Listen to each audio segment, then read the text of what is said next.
Olá, querido, bom dia, boa tarde, boa noite, depende do momento que você está assistindo aí a gravação desse vídeo do nosso 27º dia de uma jornada de 30 dias, 30 não, perdão, 31 dias, né?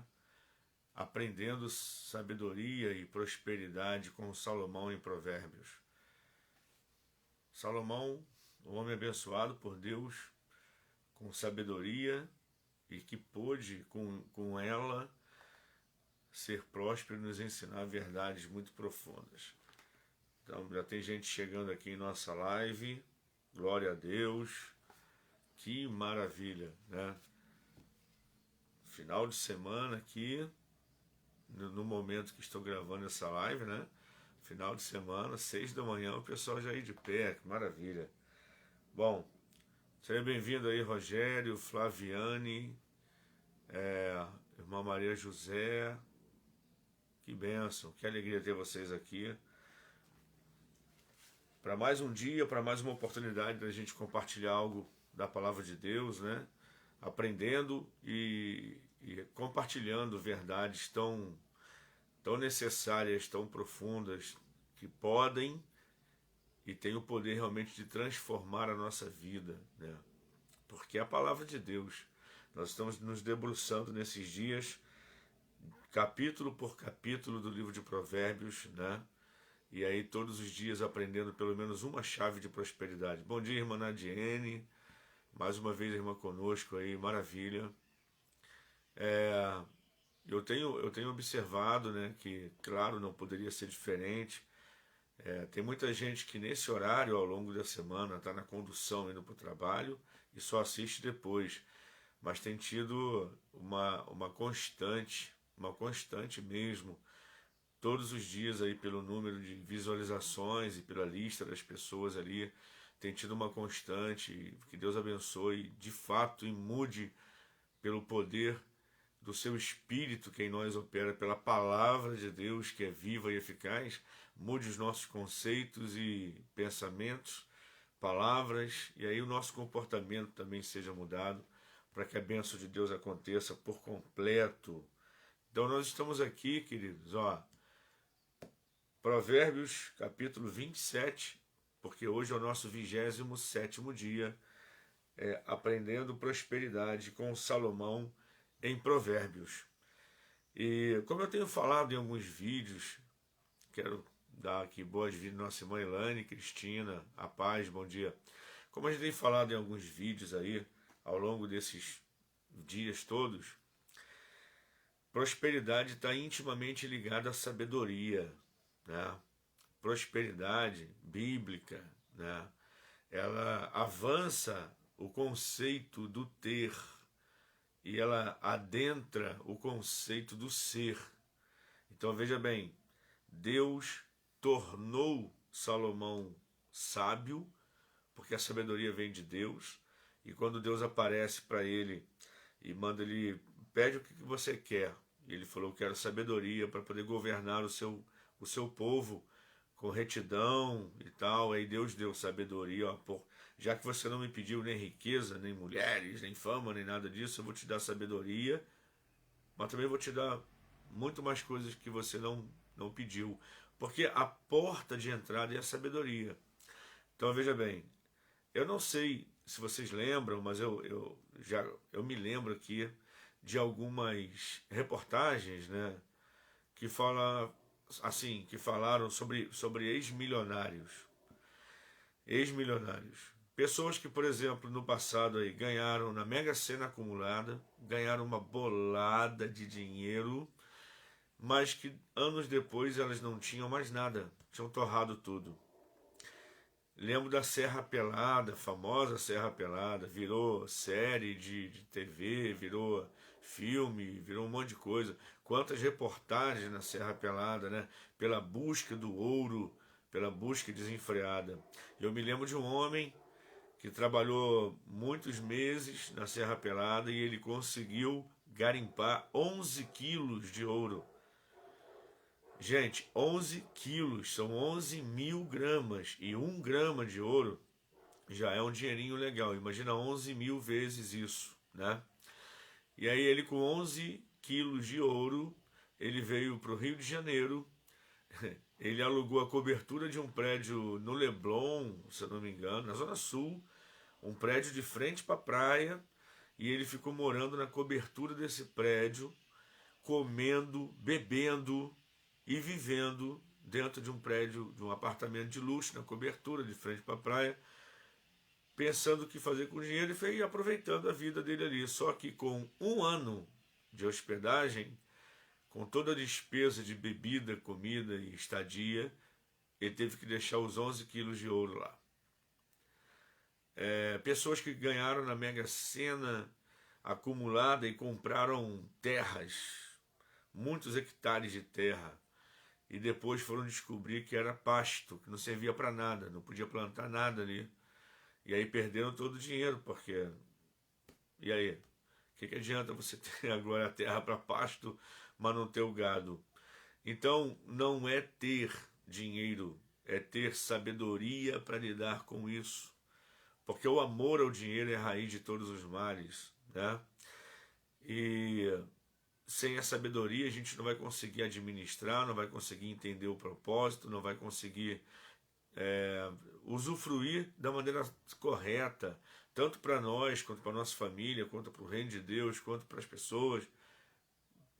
Não constrói nada com dinheiro, mas sem sabedoria. Então, nós temos aprendido nesses dias que nós somos mais importantes do que o dinheiro que nós tenhamos ou venhamos a possuir.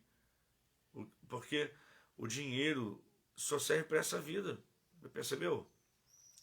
Dependendo do uso que você faz, você pode usar, por exemplo, para investir na pregação do Evangelho, alcançar vidas e elas irem para o céu um dia. Mas, a priori, o dinheiro faz parte dessa vida, irmãos.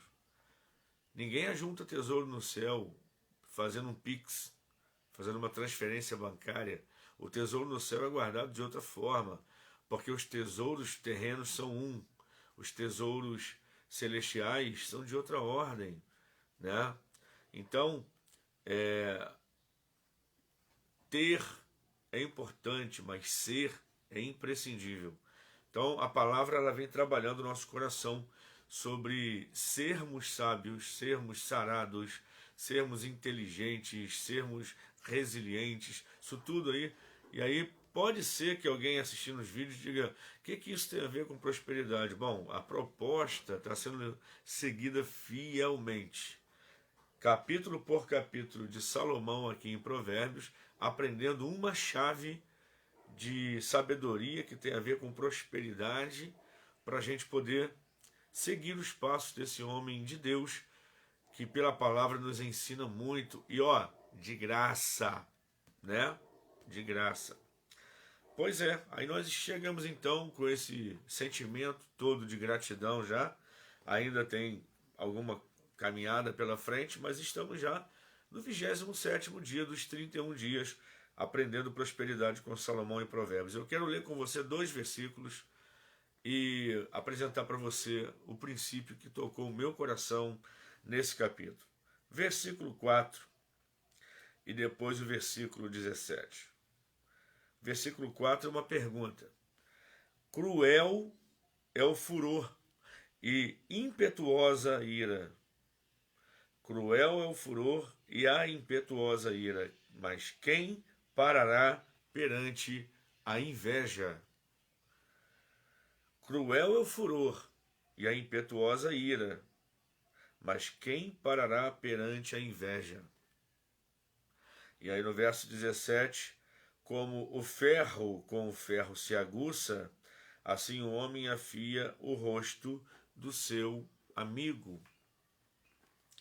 E aí eu tenho aqui em mãos, enquanto eu vou falando com você, eu vou abrindo aqui a nova tradução da linguagem de hoje, para a gente poder ler depois o versículo 17 e você ter um entendimento ainda ampliado. Eu sempre estimulo você que gosta de ler a Bíblia, né? O texto clássico ele é belíssimo, mas às vezes para que você entenda com mais clareza é bom você pegar outras versões também. Mas de cara, Salomão está falando aqui sobre a questão da inveja. Versículo 4. Ele fala do furor, da ira, mas diante da inveja eles não são nada, porque a inveja faz com que as pessoas se transformem, as pessoas se odeiem, as pessoas se degladeiem, as pessoas se ataquem, as pessoas criem inimizades por causa da inveja. No verso 17, as pessoas aprendem umas com as outras, assim como o ferro afia o próprio ferro. Então é isso. O princípio que eu quero compartilhar com você hoje é: não inveje, modele. O versículo 4 fala sobre não invejar, e o versículo 17 fala sobre modelar. E eu vou explicar para você, em rápidas palavras nesse vídeo, como é importante essa questão de saber modelar ao invés de ficar invejando. O que é inveja? A inveja é um desconforto gigantesco sobre o bem de outra pessoa. É estar profundamente incomodado com o progresso de alguém, com a felicidade de alguém, com o crescimento de alguém, com a vida que alguém leva. Porque a inveja, claro que só pode ter nascido no inferno isso, porque não vem de Deus e não vem, né, das pessoas de bem. A inveja é um desconforto, é uma ira, sabe, um sentimento nocivo, terrível, por causa de não possuir alguma coisa que alguém tem e que eu gostaria de ter. Então a gente já sabe, já tem um conceito de inveja. Agora, qual a consequência da inveja? Gente, a inveja adoece o físico, mas adoece também a alma e o espírito. A inveja, a cobiça, porque a cobiça ela vai em algum momento se confundir com a inveja, mas ela toma até outro caminho. A inveja motiva violência, a inveja motiva inimizade, a inveja ela faz com que ressentimentos, né, aconteçam. Ressentir é sentir de novo, né? Então esse desconforto não passa enquanto a inveja está ali. Esse desconforto, esse incômodo violento com o bem, com o progresso, com a vida, com os bens, com o carro, com a casa, com a roupa que outra pessoa tem que eu não tenho e eu gostaria de ter e tal. Meu Deus, meu Deus. Eu estava assistindo, não sei se chegou para vocês aí, como as coisas hoje em dia estão se invertendo, né? Mas o que é certo continua certo. O que é errado continua errado, não tem jeito, mas o conceito das pessoas tem sido trabalhado de uma forma tão perversa pelos formadores de opinião, pelos chamados educadores, que é terrível. Eu estava ouvindo um áudio que foi gravado em plena sala de aula, em que um professor defende um assaltante, dizendo que aquilo ali é o trabalho dele. Mas aí o aluno falando: mas professor, isso é errado. Ele falou: quem disse que é errado? Da onde vem esse conceito de errado, de certo e errado? O que é errado? É o trabalho dele. Então, assim, o que um assaltante faz? Ele não tem a capacidade de entender como que a pessoa que possui aquele carro fez para ter aquele carro. Ela quer o carro e não importa o obstáculo que ela vai ter que transpor, nem que ela tenha que agredir, que ferir, que matar, que a pessoa, ela quer o carro. Então ela vai armar-se, né? E ela vai contra o possuidor, do dono do carro, né? E usurpa, rouba, furta. E muitas vezes a gente tem visto demais aí nos nossos dias o chamado latrocínio, que é o roubo seguido de morte, né? O primeiro mata, depois rouba, enfim. Isso daí porque, se você for vasculhar o coração, a mente desse assaltante, você, dentre outras problemáticas, você com certeza achará quem? Como um dos fatores motivadores disso daí? A inveja. A inveja que impulsionou a violência, que levou à violência. Então, tem gente que nunca vai chegar ao nível de matar alguém por inveja, de ferir fisicamente alguém por inveja, mas ela está ali. Pode não nunca levar essa pessoa invejosa a usurpar o bem de alguém, mas está usurpando a sua paz, está usurpando a sua capacidade criativa, está usurpando a sua capacidade de tentar entender como que a pessoa chegou lá e por que eu não posso também. Porque a programação neurolinguística nos ensina um pressuposto muito importante. Se uma pessoa no mundo conseguiu algo, qualquer pessoa pode. Entende isso? Por exemplo, eu nado maravilhosamente bem comparado a um paralelepípedo jogado na água.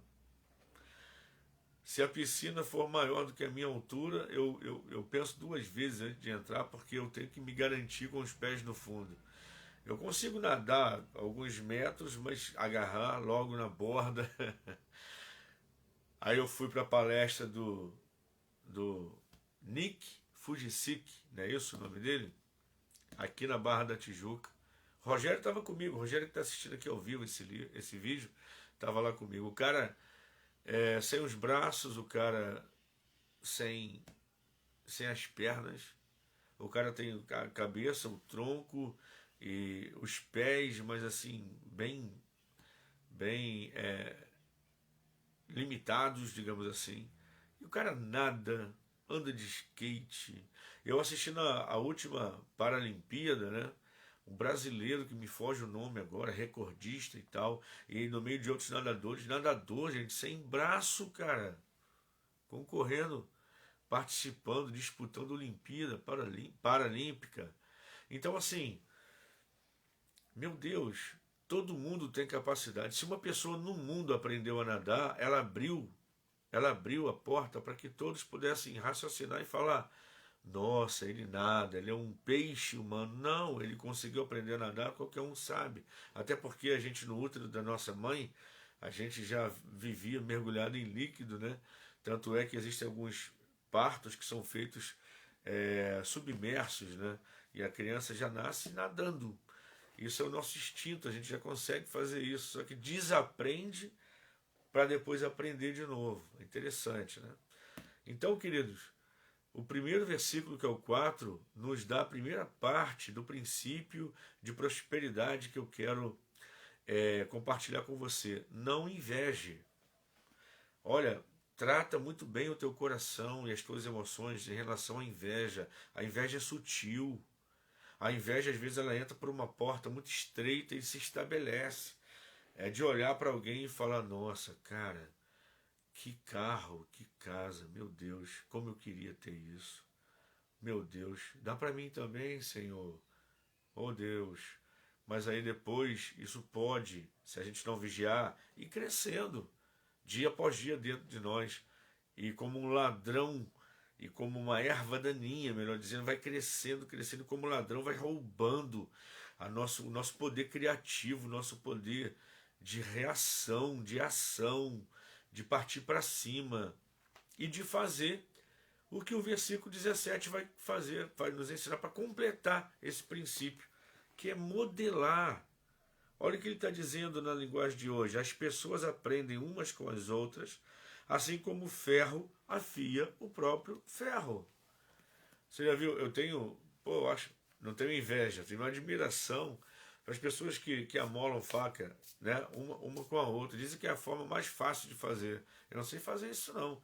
É faca na pedra mesmo ali, porque uma com a outra, eu ainda não aprendi isso, não.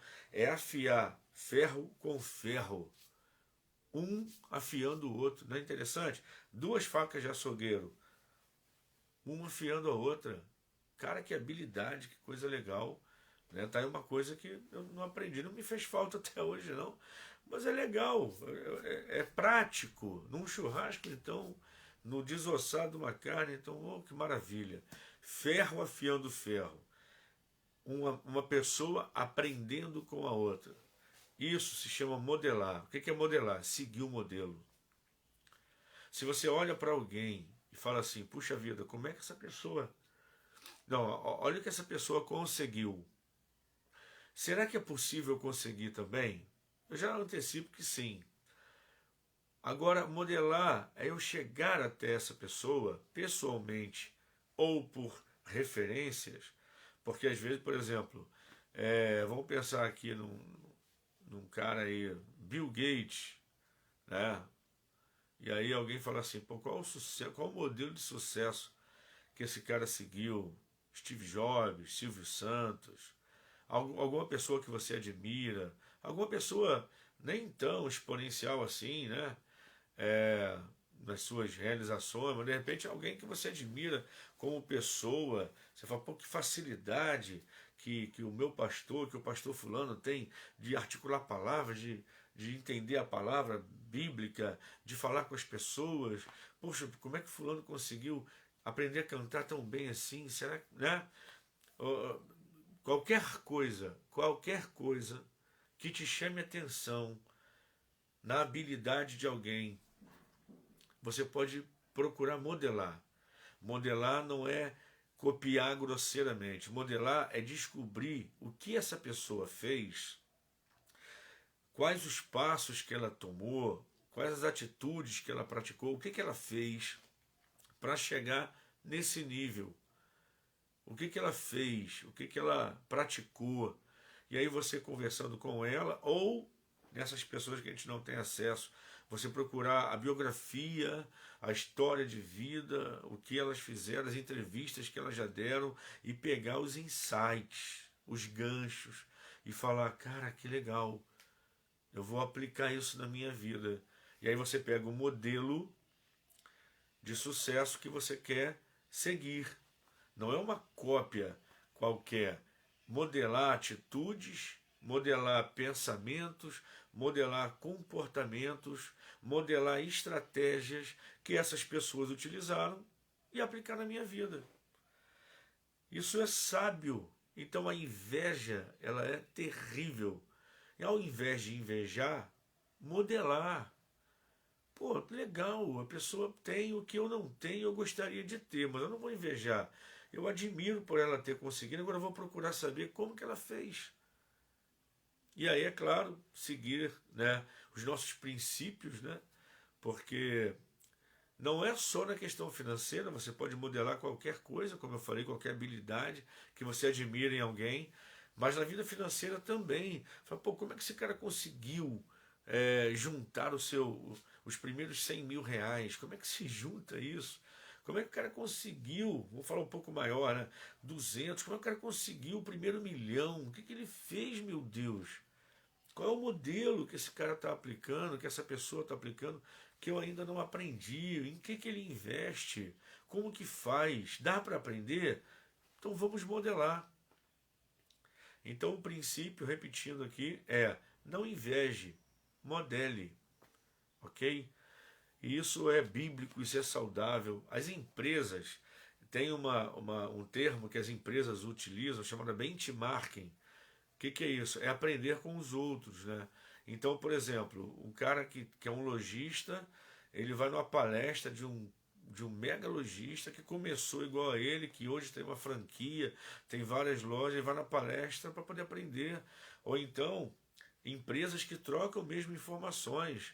Os executivos, os vendedores, o pessoal da criação de uma empresa marca com a outra, vai lá para conhecer os espaços, conhecer as práticas, conhecer o modelo e trazer para a sua empresa. Isso é saudável, isso já existe.